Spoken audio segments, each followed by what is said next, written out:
Hello and welcome. You guys are already aware about how we can install Java-based application inside virtual machine. Now, you are also aware that how we can install Java-based application inside container using standard Dockerfile.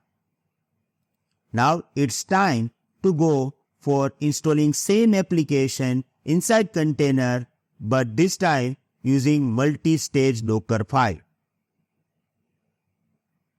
Now, you guys are aware about the build stage and deployment stage.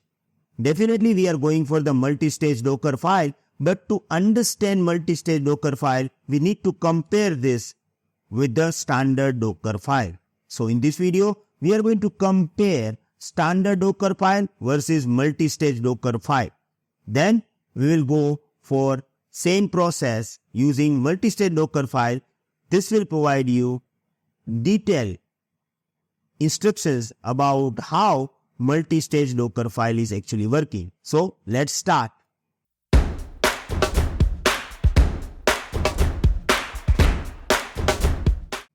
Here I have comparison, and this comparison is point by point comparison.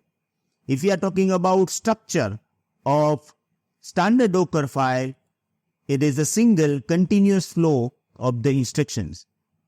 All the instructions are actually in the flat file, and all this will be provided into the single flat structure.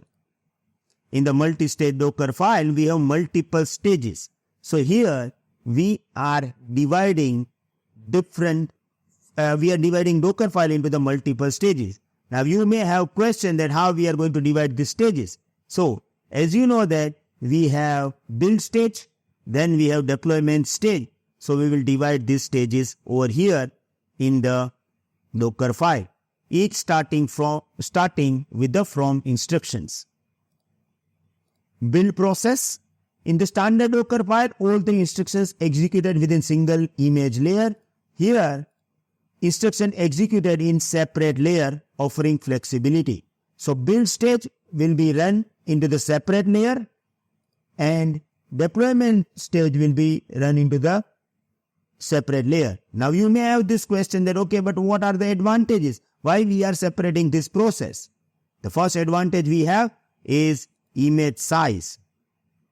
When you are going to create a standard Docker image, and the image, when you are creating image using standard Dockerfile, the image size will be huge. Often result in a large images due to the build artifacts, because it is going to download all the artifacts for the build process and it will store them. Here, in the multi-stage, produce significantly smaller image by copying only essential.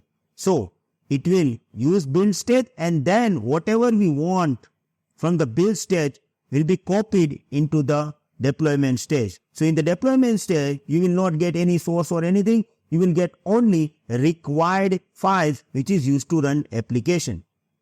So when we are using multi-stage Dockerfile, it will reduce our image size. Now it is totally depend on the complex application. If you have huge big application, it will reduce this on a very high level. Now you may have another question that, okay, but why we are reducing the size? What are the advantages? Don't forget the basics of Docker. We are creating container because containers are so flexible and it is easy to transfer. We can easily transfer container images from one Docker host to another. This is what the biggest advantage of using container. Now if you have huge container of 8 GB and 10 GB, like the container image is 8 GB and 10 GB, then it is going to destroy the main use case of the Docker container. So we want flexibility. We want container image must be in the minimum size. So it is going to reduce image size when you are going to create multi-stage layer environment, and this can be possible using multi-stage Dockerfile. Then we have security concern as well. Standard Dockerfile potential for increasing vulnerabilities due to the larger image, because the image size is high. There is a number of code requirement is high, then anybody can try to access this, and this can be harmful. Here it is reduced attack surface due to the smaller image and less included content. Here we don't have unnecessary files or anything, so there is less likely to hack. Complexity. Sorry guys, sorry to disturb you. I know you all are enjoying the session and suddenly it stopped. But if you want full video or if you want full Docker course having 130 plus videos including projects, you can become our community member. Enrollment link is in description. Moreover, we also provide 24/7 support, weekly lifetime live session with Bhavesh Atara, updates and completion certification as well. Still you have any queries regarding it, you can contact me on my personal number. Thank you.